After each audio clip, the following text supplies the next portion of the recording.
Good afternoon. Silence. I think we had good lunch. What is that?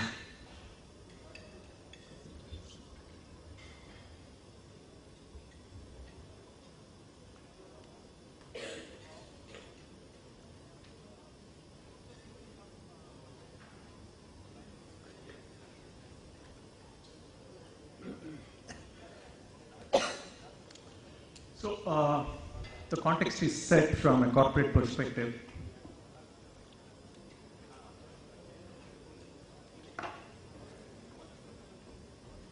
I'll start my presentation with this small clipping from Gartner. Somebody goes to a doctor, says, "Doctor, I have a big problem." Doctor says, "You have a big data problem."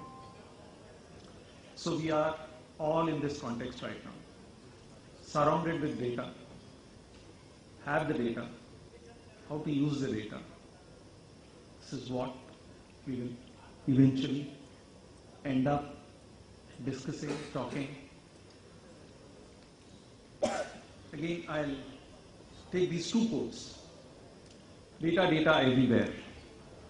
And these two quotes say, data is a new oil, data is like crude. It is valuable, but if it is unrefined, it cannot really be used. So, with the data, we have to evolve to information, knowledge, and we need to have a lot of analysis done on the data to draw the insights, inferences, to make decisions which are rooted in the data and are based on evidence that is available in the data. And another small quote which I pick up, we have for the first time, an economy based on a key resource. We are in knowledge-based economy. We are moving towards information-based, evidence-based society, where we look at this data. If this is not renewable, we have for the first time an economy based on a key resource information that is not only renewable, but self-generating. Information, analyze that, you get more information, right? Running out of it is not a problem, but drowning in it is a problem. So with these two, I would like to start the presentation broadly giving the definition of big data and what is the opportunity in the context, what is the situation in India and little in the developed nations, what are the benefits, and we'll move a little into securing the data and how do we get there. There are quite a few definitions on big data. I have picked up a definition which is a little exhaustive. That is Gartner's 2012 definition, which says big data is high volume, high velocity, and or high variety information assets that require new forms of processing to enable enhanced decision making, insight discovery, and process optimization. This is one definition which talks about the complete value chain. And if you look at it, it talks about the size of the data, the velocity of the data, and finally the information. So when you talk about the volume, we are moving from megabytes to terabytes to zettabytes. When we talk about the variety, structured, unstructured, coming from various directions, and the velocity from batch to streaming to videos to audios to all kinds of data that exists all over. So the challenge is we have invested in it, we have it, how do we use it? So the 3 V's model is what we talk here, which is variety, velocity, and volume. And there is a 4th V, which is a data in doubt, which is called the veracity component. So how do we use it? This is basically the information that exists there where there is no integrity of the data that is out there to use it in the right form. So again, another view of looking at the 4th V is volume, data at rest, data which is in motion, which we get from streaming all these files, and the data that is structured, unstructured, semi-structured, whatever we call it, and the data in doubt. So the as is situation, I take 2 definitions. Where are we, what are we, what is the focus in the Indian context? I take one quote or the data that is, or the information that is available presented by EY. where they say that big data is at a very nascent stage in India, but is touted to have considerable potential. Indian enterprises are experiencing considerable technology transformation across infrastructure, applications, and end-user computing. This is due to proliferation of newer devices like smartphones, tablets, and all new gadgets that we talk about, increasing enterprise IT adoption, implementation of government projects. Again, what I picked up is because it talks about the corporate aspect, it also talks about the government aspect, where they talk about huge projects like UIDAI, National Knowledge Network, and other related things. Again, adoption of wireless, increased use of online, retail, travel, and banking. And this is one huge sector which has added to the utilization of this data. And again, the focus and the market potential for this from an ASCOM's perspective is big data market in India will grow at the rate of 83% annually to reach 1 billion by 2050. So there's a prediction. So we are there. We have it. As we speak, how is it being used in the government? I take two contexts, one in the Indian scenario and one in the American context. This is a small information that is published in Economic Times. PMO using big data technique on mygov.in to translate popular mood into government action. So it is happening even in India. And if you look at the American context, aiming to make the most of the fast growing volume of digital data, the Obama administration today announced a big data research and development initiative. By improving our ability to extract knowledge and insights from large and complex collections of digital data, the initiative promises to help solve some of the nation's most pressing challenges. So there is huge amount of thrust even in the developed economies, and even in the Indian context, with the clipping out there, it shows that the data is being used. So again, the context, the world's capacity, good old days, the storage was expensive. Now, even in the morning, we had speakers talk about penetration of mobile. And I was reading somewhere where it says that if we aggregate the mobile information that is transacted over mobiles, it crosses the data that is transacted over the other means. So it means that the other gadgets have surpassed the traditional gadgets. Again, the modern world generates a staggering quantity of data, and the business of government is no exception. And across public sector, extraordinary quantities of data are amassed in the course of running public services for the transformation of public services. We can take few departments like health, education, passports, licensing, taxation, policing, municipalities, all these for that matter, gather huge amount of the data.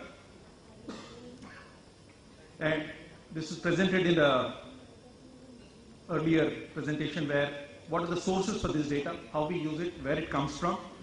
So we have the Googles, Facebooks, Twitters, and various gadgets getting added, the Internet of Things, right, which is adding to the volume on the Internet highway.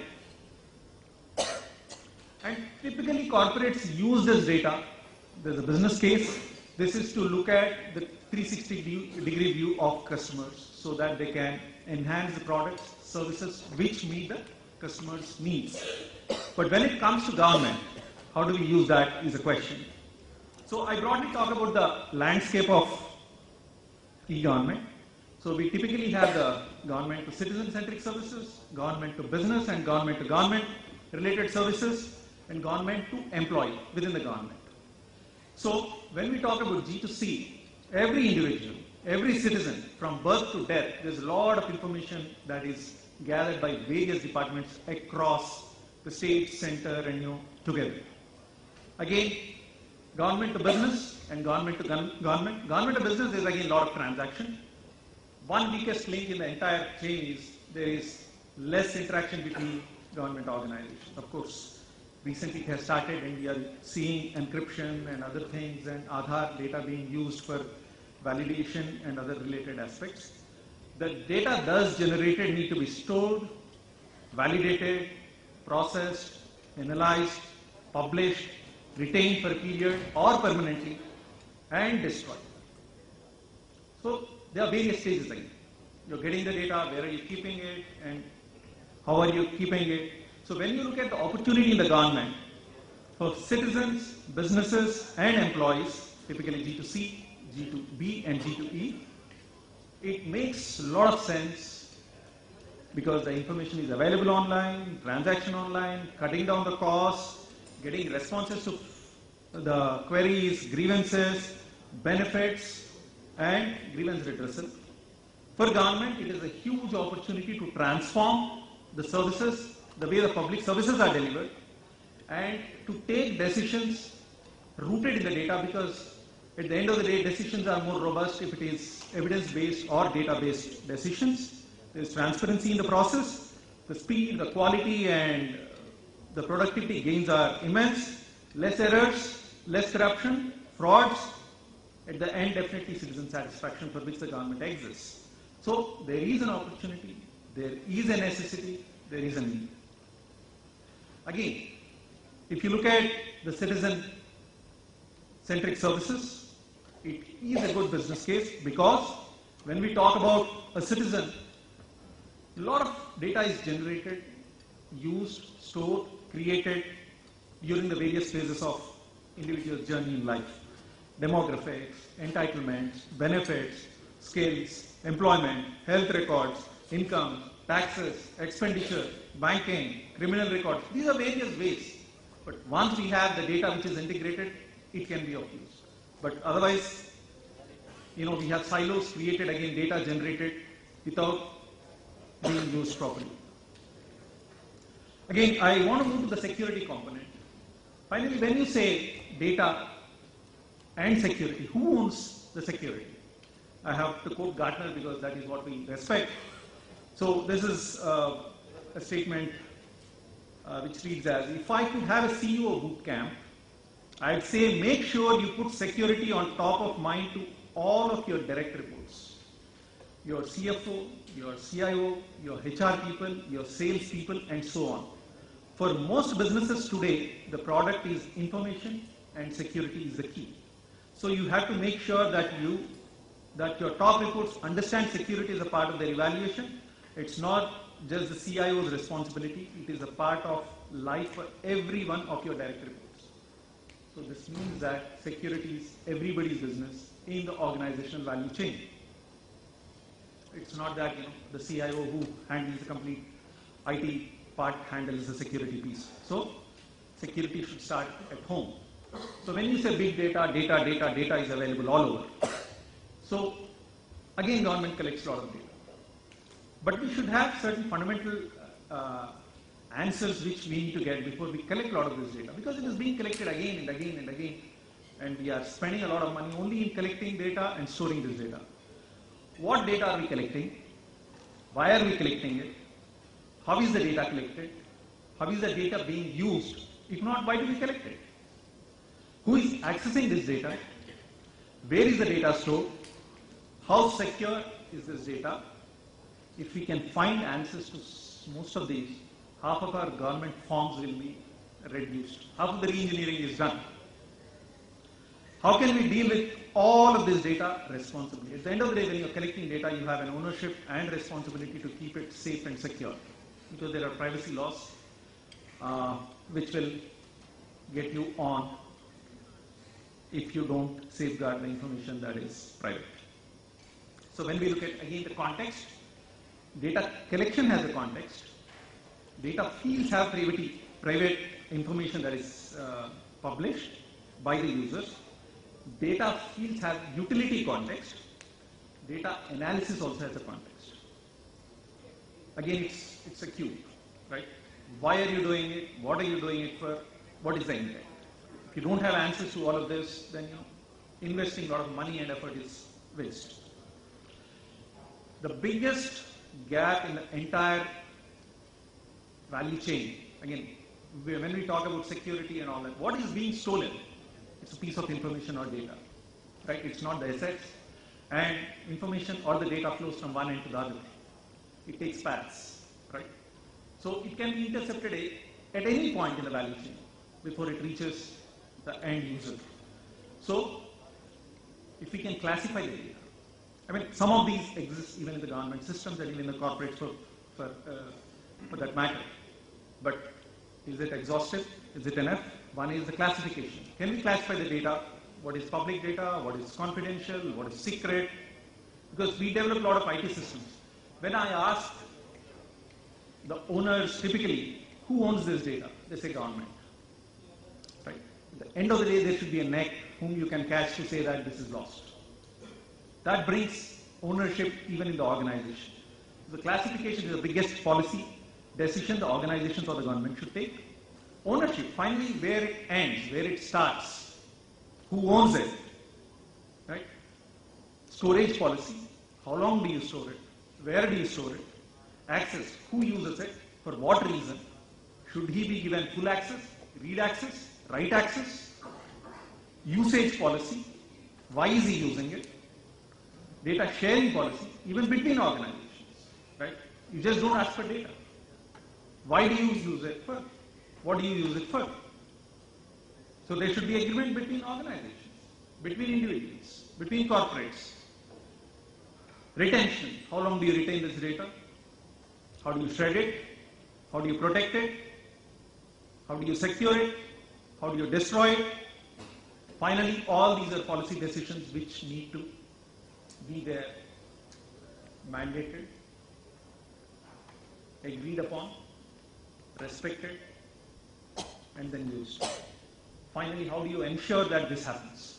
Audit, compliance. Even this was discussed in the morning in the digital Indian context. One of the biggest, the weakest link is compliance, audit, checks, and balances. Right? We have right to information. We also have responsibility towards this information at the end of the day. And to be in business, we have to safeguard this data or the information and secure it. With this, I conclude.